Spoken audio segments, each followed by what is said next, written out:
Shalom Bapak Ibu dikasih Tuhan, bagaimana kabar hari ini? Luar biasa, yang berkata luar biasa coba angkat jempolnya. Tuhan luar biasa, tengok kanan kirimu, berikan tos jempol. Tuhan luar biasa dalam hidupmu. Haleluya. Saudara, pagi ini kita masih akan belajar mengenai blessing in disguise, saudara, atau berkat yang tersembunyi. Saya percaya selama 3 minggu ini kita sudah banyak mendengar tentang blessing in disguise atau berkat yang tersembunyi, atau dalam kata lain berkat yang sedang menyamar. Berkat kok ya menyamar loh. Tuhan itu kadang-kadang ya saudara, Tuhan bukan memberkati saja. Tapi kenapa kadang yang kita terima itu seolah-olah dalam tanda kutip bukan sesuatu yang baik. Tapi ketika kita melakukan tetap percaya, tetap setia, tetap tekun kepada Tuhan, next berikutnya, tiba-tiba kita bisa melihat bahwa yang tadinya seolah-olah kesulitan, itu diubah menjadi sesuatu yang luar biasa dalam hidup kita. Saudara, apa itu berkat yang tersembunyi? Jadi berkat yang bersembunyi itu bisa diartikan seperti ini. Suatu kejadian yang awalnya itu sulit, sesuatu yang buruk, mungkin di dalamnya ada kesedihan, ada kehilangan, ada situasi yang tidak baik datang dalam hidup kita. Tapi ketika kita terus tetap percaya kepada Tuhan, sampai akhirnya waktu Tuhan tiba, apa yang seolah-olah tadi tidak baik, itu diubah menjadi rencana Tuhan yang besar. Rencana Tuhan yang ajaib. Coba kita lihat Roma 8 ayat 28. Kita tahu sekarang bahwa Allah turut bekerja dalam segala sesuatu untuk mendatangkan kebaikan bagi mereka yang mengasihi Dia, yaitu bagi mereka yang terpanggil sesuai dengan rencana Allah. Dikatakan dalam firman ini, saya percaya saudara sering kali mendengar firman ini, bahwa Allah itu turut bekerja dalam segala sesuatu. Artinya apa saudara? Artinya bahwa Tuhan tidak hanya bekerja di saat semuanya kelihatan baik, di saat semuanya kelihatan baik-baik saja, tetapi dikatakan dalam segala keadaan, artinya di dalam keadaan sulit sekalipun ada Tuhan di situ. Dalam keadaan yang tidak menentu sekalipun ada Tuhan di situ. Makanya saudara, hari-hari ini banyak orang yang takut. Bagaimana Pak masa depanku? Kondisi sulit, semakin hari semakin sulit. Kemarin kami baru selesai dengan pendoa-pendoa di JK ini saudara, mengikuti refreshing course ya. Jadi kita melipir, menepi ke daerah Karangpandan. Kita bukan hanya melipir, menepi, tapi kita belajar sesuatu. Ya, firman disampaikan, kita dikuatkan, kita dituntun lebih lagi apa yang harus hari ini kita kerjakan. Saudara, di tengah-tengah selesai sesi pertama kita makan siang, ya, kemudian saya ngobrol dengan salah seorang teman, saya tanya, iseng-iseng tanya, gimana pekerjaanmu? Tak tanya dulu, kamu kerja dari jam berapa? Aku kerja dari pagi Pak, jam 7 sudah keluar rumah sampai kadang-kadang jam 11 malam. Kemudian dia juga cerita, ada loh Pak teman kita itu pulang kerja, mandi, lalu kerja lagi Pak, kadang sampai jam 1. Ya, teman-teman banyak yang mengingatkan, jaga kesehatan. Lalu saya tanya, kira-kira kamu bekerja seperti itu gimana? Lalu saya pengennya mau tanya, kamu tuh bekerja sekian lama, apa yang kamu dapatkan? Tapi belum dia menjawab seperti itu, dia menjawab seperti ini. Sekarang ini beda loh Pak. Lah beda kenapa? Sepi saudara. Tapi enggak boleh ngomong sepi ya, dia bilang gitu, menguatkan dirinya. Tapi memang benar, dia ngomong tidak seperti lalu. Dulu sehari dia banyak yang dihasilkan, tapi hari-hari ini dia mengalami banyak penurunan. Dia ngomong bahkan kami itu sudah keluar dari pagi loh Pak sampai malam. Ternyata saudara, yang dia alami bukan dia alami sendirian. Banyak sekali hari-hari ini yang sedang mengalami masa-masa yang sulit. Tapi percaya setiap apa yang terjadi seperti firman Tuhan dikatakan bahwa Allah turut bekerja dalam segala sesuatu untuk apa saudara? Mendatangkan kebaikan bagi setiap orang yang mengasihi Tuhan dan terpanggil sesuai dengan rencananya. Mendatangkan kebaikan artinya hasil akhir dari campur tangan Tuhan itu pasti sebuah kebaikan. Asalkan jangan engkau berhenti di tengah jalan. Ketika engkau sedang menghadapi kesulitan, ketika engkau sedang menghadapi permasalahan kehidupan, ketika engkau sedang menghadapi tantangan, jangan pernah menyerah. Tapi terus pegang Tuhan, percaya kepada Tuhan. Karena akhir dari apa yang sudah Tuhan tetapkan dalam hidup kita, semuanya mendatangkan kebaikan. Tapi ayat ini ada syaratnya loh saudara. Yaitu di bagian akhir dikatakan, bagi setiap mereka yang apa saudara? Terpanggil, yang mengasihi Tuhan dan yang terpanggil sesuai dengan rencananya. Jadi jangan diambil bagian depannya saja, tapi ini ada syaratnya bagaimana kita bisa benar-benar menikmati akan janji Tuhan. Bahwa Allah itu turut bekerja mendatangkan kebaikan bagi setiap orang yang mengasihi Tuhan dan terpanggil sesuai dengan rencananya. Berapa banyak saudara di tempat ini mengasihi Tuhan? Amin. Berapa banyak saudara di tempat ini terpanggil sesuai dengan rencananya? Amin saudara. Kau tidak perlu khawatir, kau tidak perlu takut tentang apa yang akan terjadi di depan kita. Karena nggak ada orang yang tahu. Tapi hari-hari ini yuk tetap percaya kepada Tuhan. Bahwa akhir hidup kita adalah akhir yang baik. Katakan amin. Hari ini saudara kita akan belajar dari seorang tokoh dalam Alkitab saudara. Ketika saya membaca kitab ini, saya menemukan ada beberapa hal yang menarik saudara. Dan hari ini kita akan belajar dari seorang pribadi yang bernama Rut.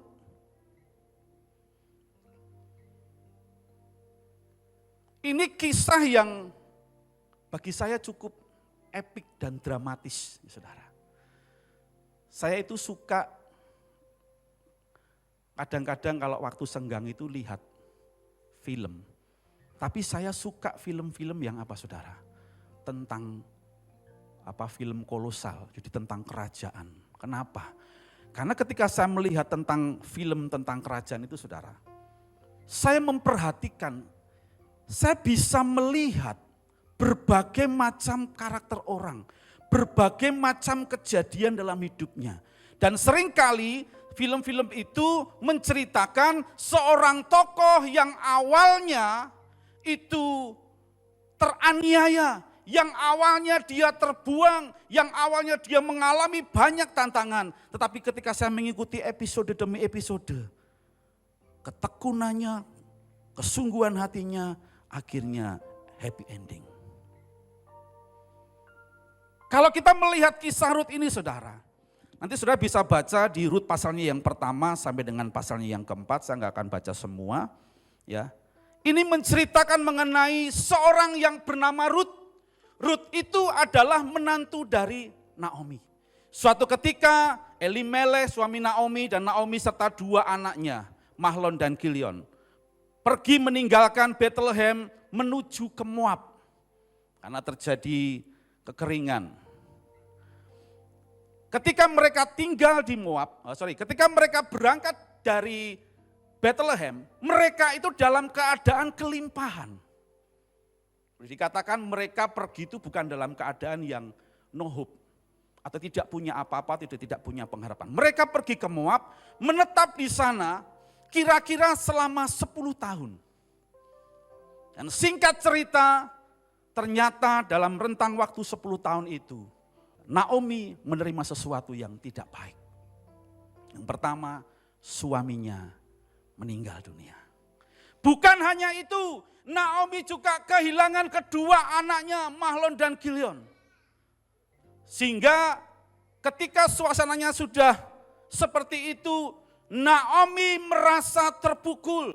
Naomi merasa bahwa apa yang terjadi dalam hidupnya adalah sesuatu yang tidak baik. Saudara, kalau saudara perhatikan, nama Naomi itu artinya menyenangkan, kesenanganku atau manis. Nama itu adalah sebuah doa yang diberikan oleh orang tua kepada anaknya. Bahwa orang tua berharap nanti ketika engkau dipanggil Naomi, kesenanganku yang manis itu yang terjadi. Tapi kalau saudara baca di Rut pasal yang pertama ini saudara, dia tidak mau lagi dipanggil Naomi. Dia bilang, panggil aku Mara. Mara itu artinya kepahitan atau pahit. Coba kita lihat Rut 1 ayat 20. Janganlah sebutkan aku Naomi, sebutkanlah aku Mara, sebab yang Maha Kuasa telah melakukan banyak yang pahit kepadaku. Dia enggak mau lagi disebut Naomi, dia enggak mau lagi disebut manis, tapi sebut aku Mara. Karena yang pahit, aku kehilangan suami, aku kehilangan kedua anakku, segala sesuatu yang terjadi dalam hidupku tidak baik. Sesuatu yang sulit, kehilangan yang bertubi-tubi. Singkat cerita, Naomi mengajak kedua menantunya balik ke Bethlehem. Karena mereka mendengar bahwa di kota kelahirannya Tuhan sudah memperhatikan umatnya. Akhirnya mereka balik.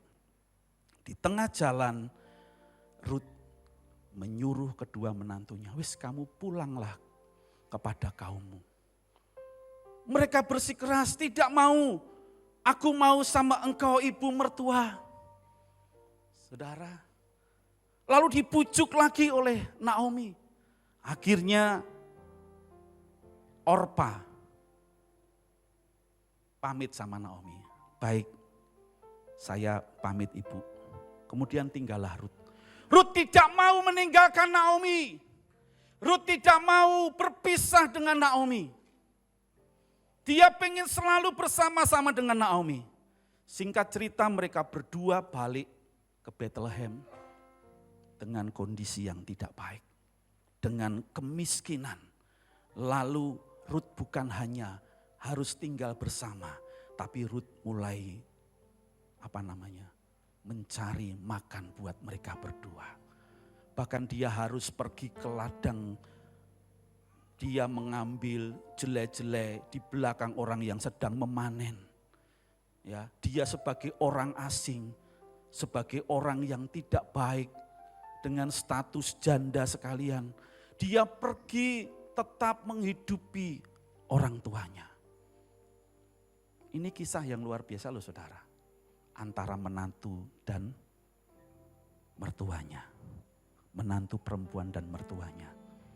Survei menunjukkan kedekatan menantu perempuan dengan mertuanya itu berapa persen? Halo? Yang senyum-senyum ini mesti anu gitu. Gawine cacar mertuanya. Ya bertobat ya Bu. Bagaimanapun mereka adalah orang tuamu. Ya, tapi memang survei itu ada saudara. Hubungan kedekatan antara mertua perempuan dengan menantu perempuan itu seringkali tidak baik, tidak harmonis. Tapi ketika saya membaca kisah ini, itu luar biasa. Saya juga mengucap syukur istri saya sama ibu saya itu luar biasa saudara. Kalau dia pergi bawa ke makan, bawa ke oleh-oleh saudara. Saya juga dengan mertua saya juga baik saudara. Saya itu termasuk mantu yang nurut. Bukan takut loh saudara. Ya, mantu yang nurut. Nggih Bu. Saudara, ini merupakan hubungan kedekatan yang luar biasa.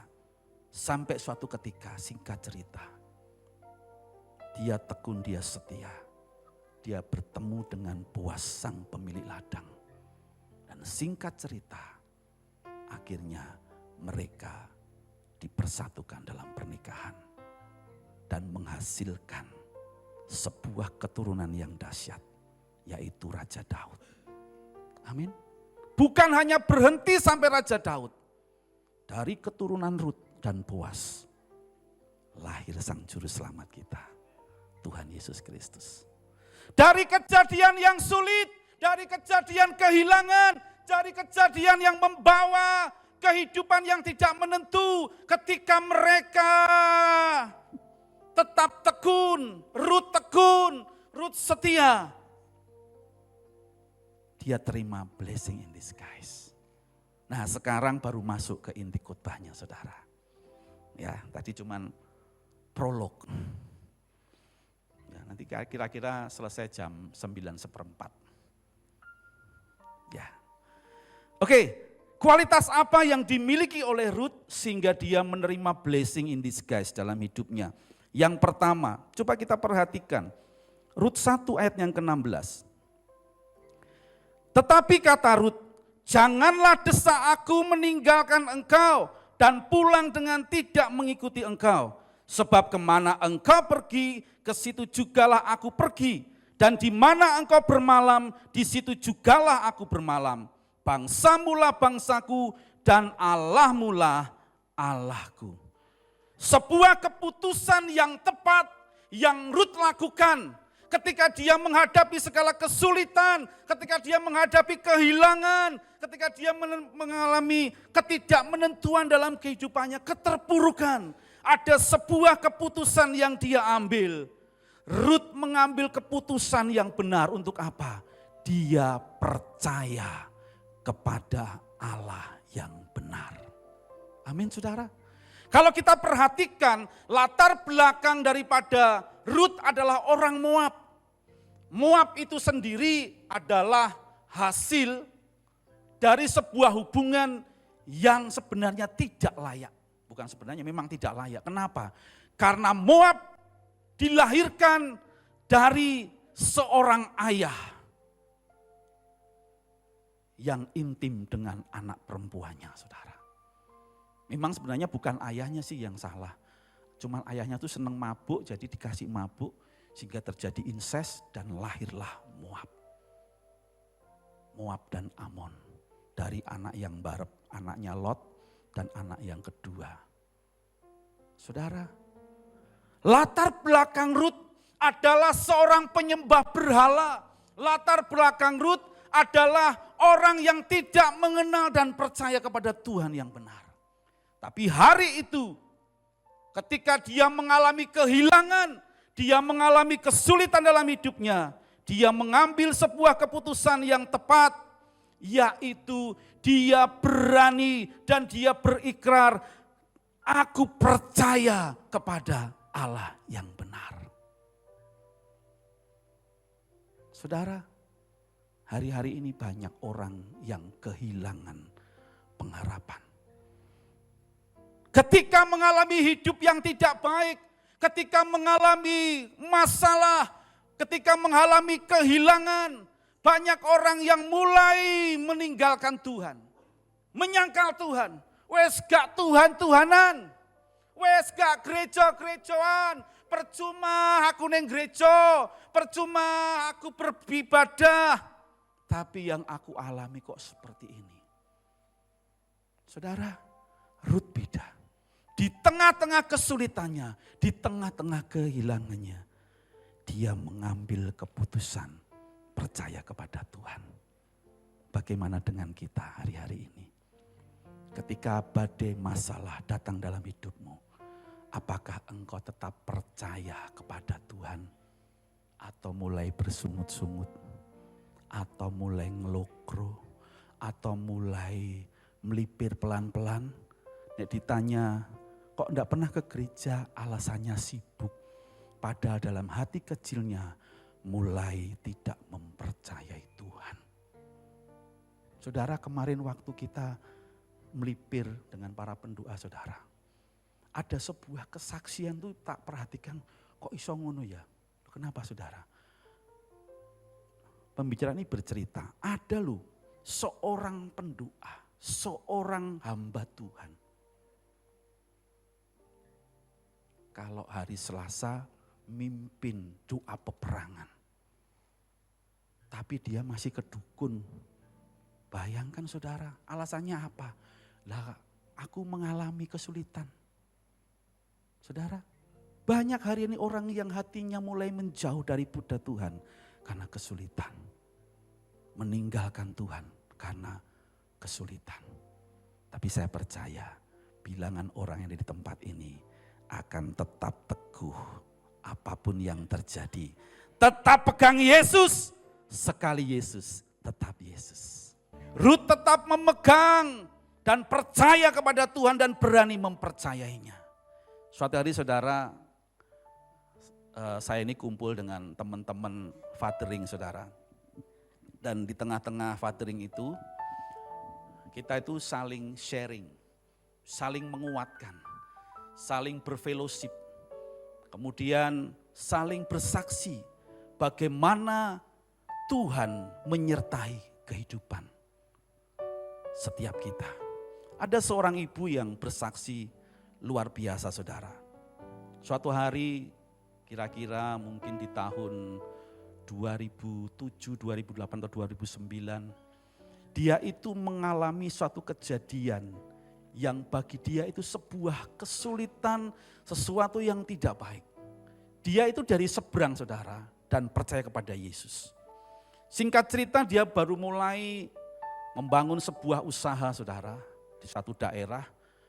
Dan tanpa dinyana suatu hari ketika dia sedang mungkin kulaan saudara, banyak bahan bakunya, terjadi banjir saudara.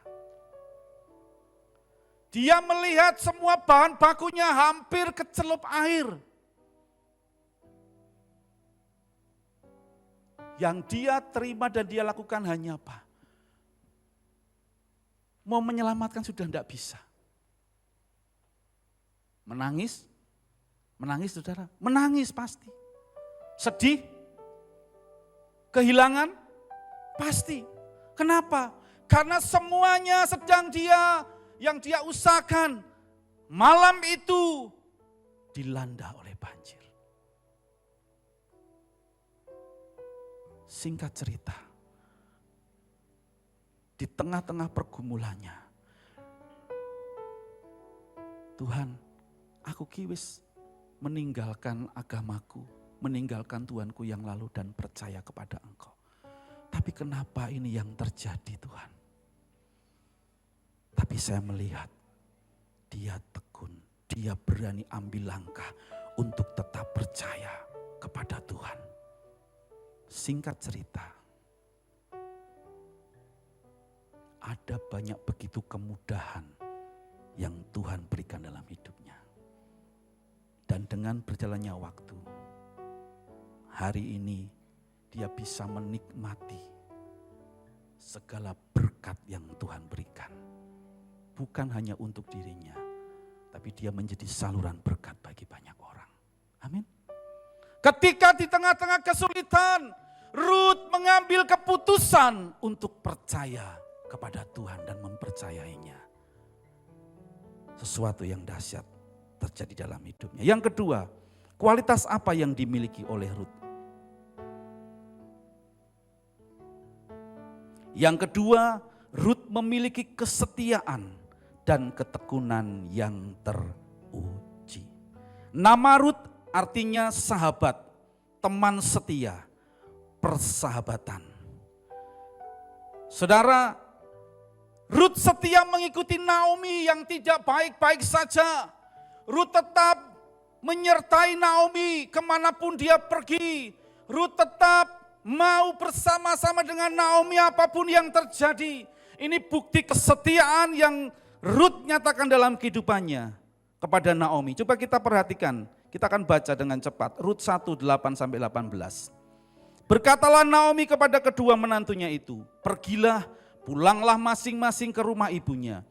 Tuhan kiranya menunjukkan kasih-Nya kepadamu, seperti yang kamu tunjukkan kepada orang-orang yang telah mati itu dan kepadaku.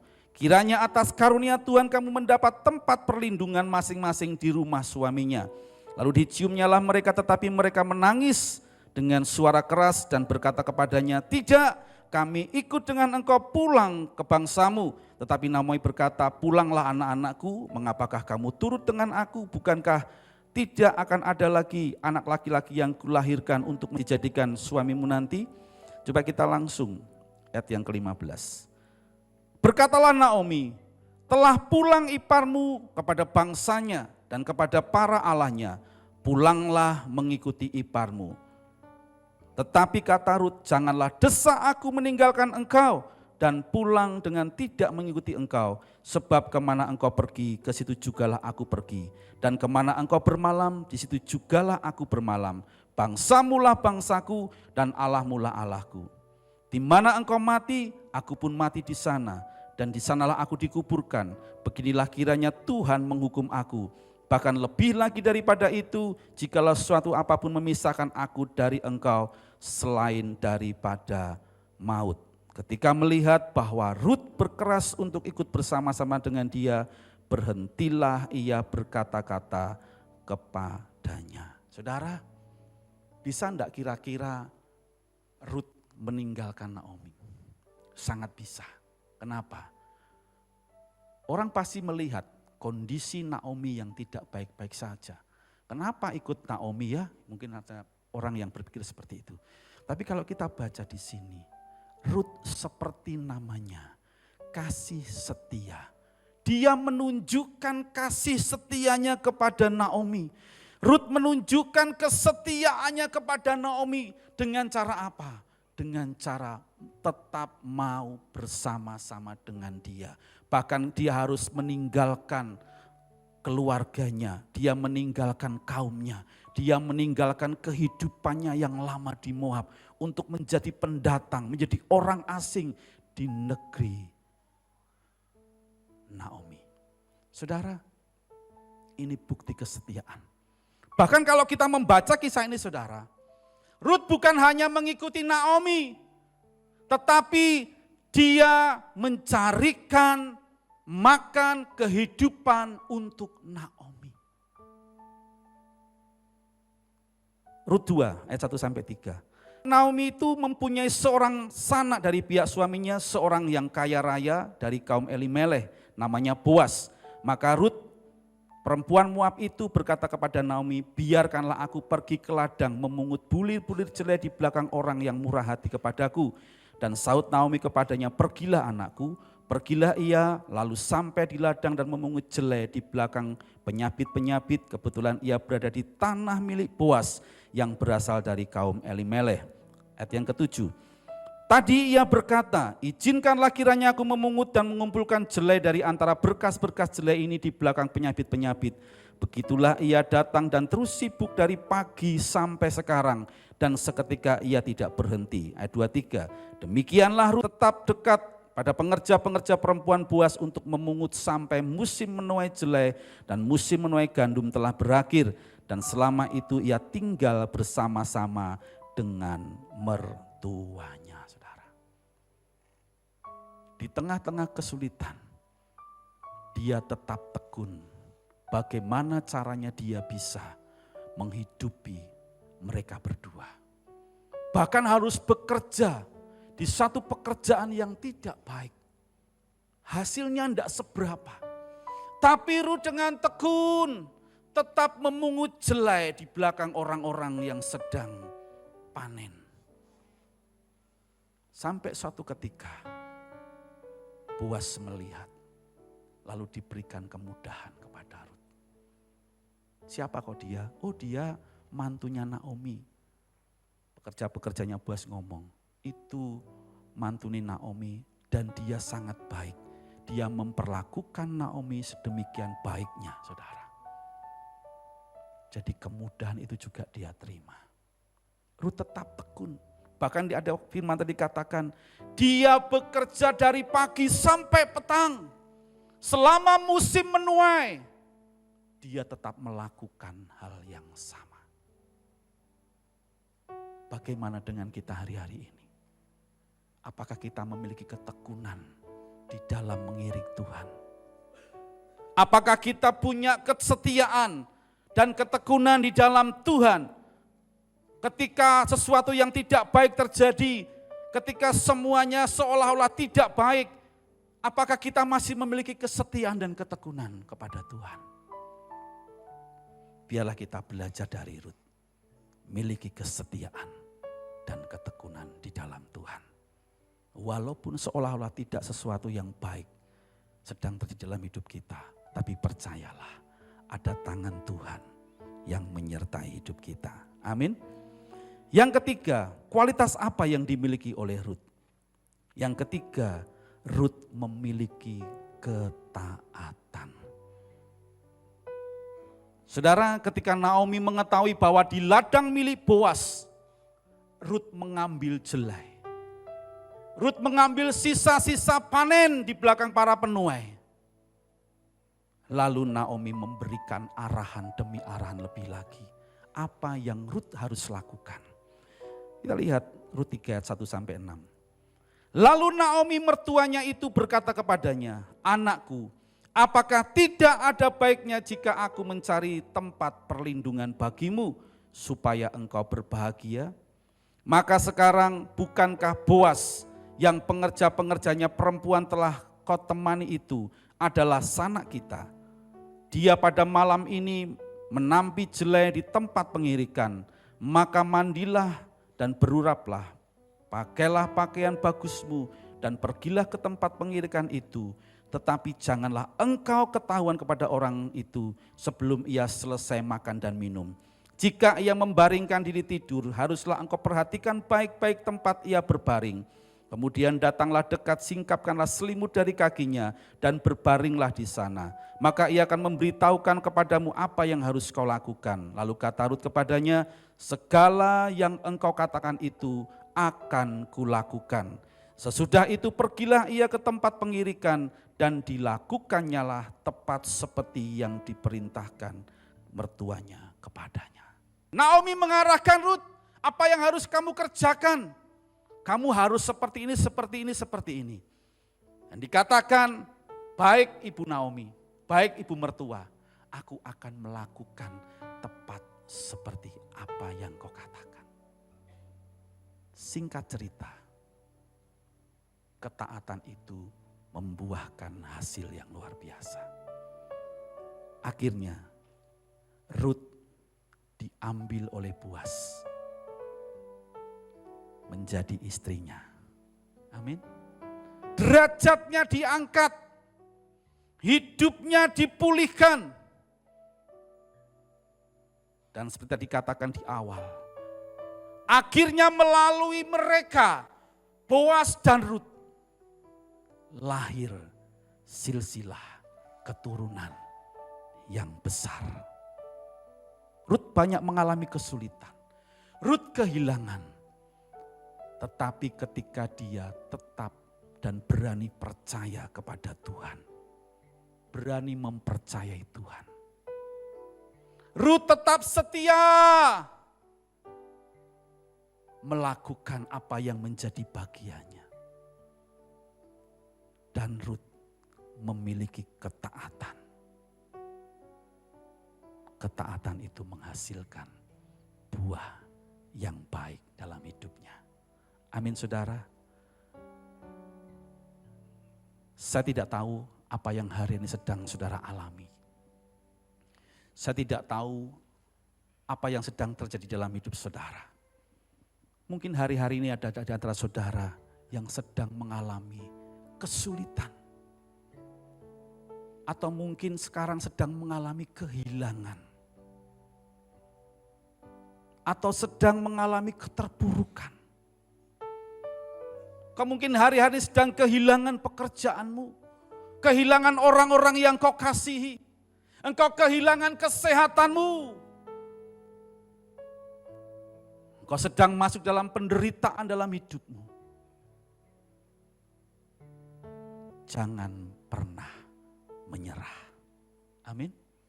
Belajarlah dari Rut pagi hari ini. Ketika sesuatu yang buruk terjadi, dia ambil keputusan, percaya kepada Tuhan dengan sungguh-sungguh. Dia melakukan dengan setia apa yang menjadi bagiannya. Kalau hari-hari Tuhan nyatakan dalam hidupmu, untuk engkau setia kepada Tuhan, ayo setia. Miliki kesetiaan kepada Tuhan. Jangan terima tawaran-tawaran yang akan menjauhkan engkau dari kasih karunia Tuhan. Loh, saudara, hari ini banyak orang ya karena sulit, yang lagi viral apa saudara di YouTube. Pergi kemana? Gunung Kawi. Saudara, itu namanya enggak setia loh sama Tuhan. Saya tuh enggak tahu Gunung Kawi itu seperti apa. Gara-gara lihat YouTube, ternyata di Gunung Kawi itu banyak cerita, saudara. Ya, jangan kok dialihkan hatimu dari Tuhan kepada yang lain. Tapi tetaplah setia kepada Tuhan yang hidup, Tuhan Yesus Kristus. Yang ketiga, apapun yang terjadi, tetap taat kepada Tuhan. Apa yang Tuhan suruhkan hari-hari ini kau lakukan, kerjakan dengan taat, kerjakan dengan tepat seperti apa yang Tuhan mau. Mungkin di masa-masa sulitmu, Tuhan nyuruh engkau menabur. Tabur, saudara. Kalau saudara ngomong masalah tabur, jangan berpikiran uang, saudara. Tabur perhatian, tabur kasihmu. Ada istri-istri yang mengalami aniaya, dianiaya suaminya. Tabur kasih, saudara. Tuhan, bojoku ki wis menyakiti aku. Tuhan ngomong, ampuni, kasihlah dia, tabur kasih. Lakukan, saudara. Saya percaya bagi Tuhan tidak ada yang tidak mungkin. Amin. Tetap taat. Kalau Tuhan suruh engkau hari-hari ini mengampuni, sesakit apapun itu, lepaskan pengampunan. Tuhan, udah ini lu Tuhan, aku sudah baik hati, aku sudah sering jajak ke Tuhan, aku ditikam dari belakang, saudara. Tuhan suruh apa? Ngampuni, ampunono. Bapakku lo Tuhan, jahat sekali sama aku. Tetap kalau Tuhan suruh mengampuni bapakmu, ampunono. Saudara,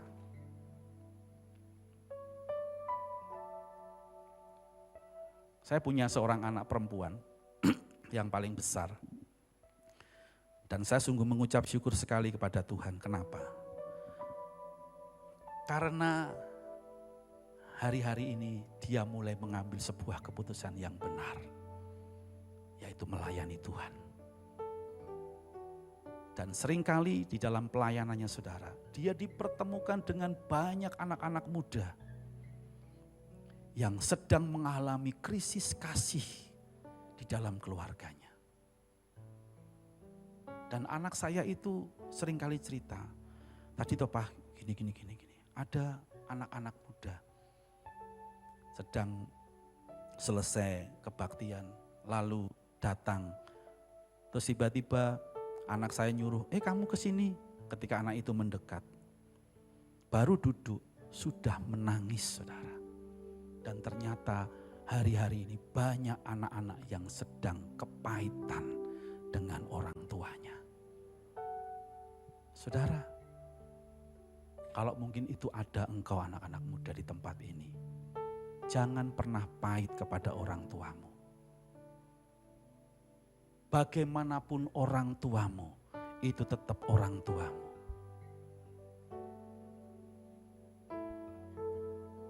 Anak saya membagikan apa yang harus dikerjakan, dilakukan. Pengampunan terjadi. Saya percaya ketika anak-anak itu bisa mengampuni orang tuanya, pemulihan sedang terjadi. Amin. Saya itu juga produk dari keluarga yang berantakan, saudara. Saya sempat kecewa dengan ayah saya. Saya sempat punya sebuah keinginan, nanti kalau aku besar tak lawan kowe Pak.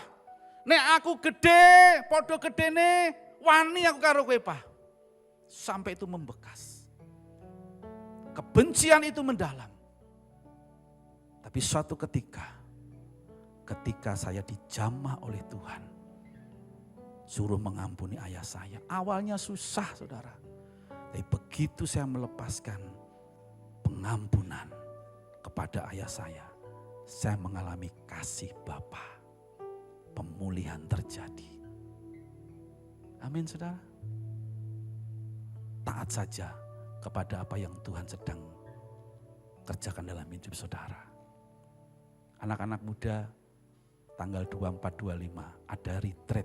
Yuk ikut. Yeremia ayat yang ke-29 ayat 11. Sebagai ayat penutup. Kalau saya ngomong ayat penutup wajahnya berbeda saudara. Langsung senyum-senyum. Yeremia 29 ayat 11. Sebab aku ini mengetahui rancangan-rancangan apa yang ada padaku mengenai kamu.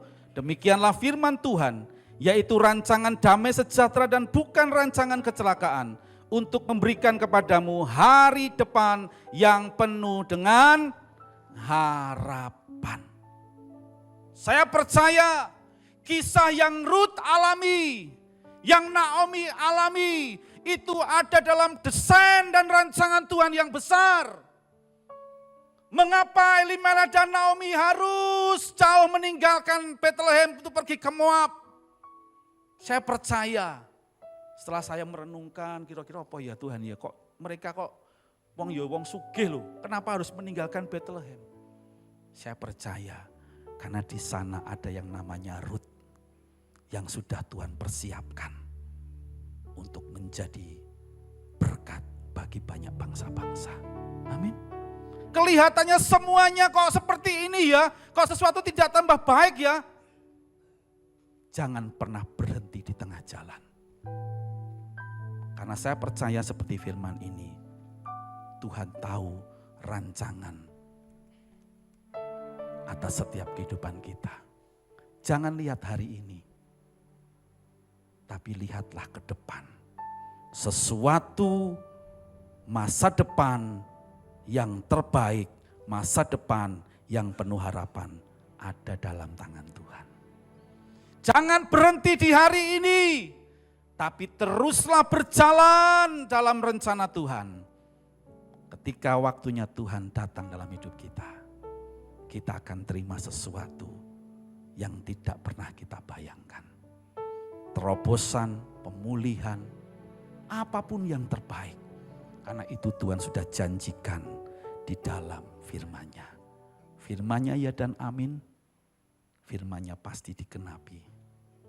Tutup Alkitab saudara, mari hari ini terus percaya kepada Tuhan dan pegang erat Dia.